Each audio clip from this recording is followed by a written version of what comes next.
Ya Ali Madad. Al-Waiz, Abu Ali, Waiz number 106. 16th of January 1992. Waiz at North Jamaat Khana of Vancouver.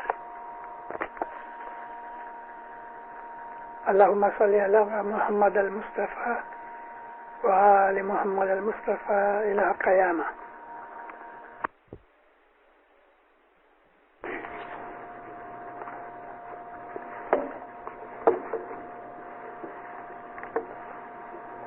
Ya Ali Madad.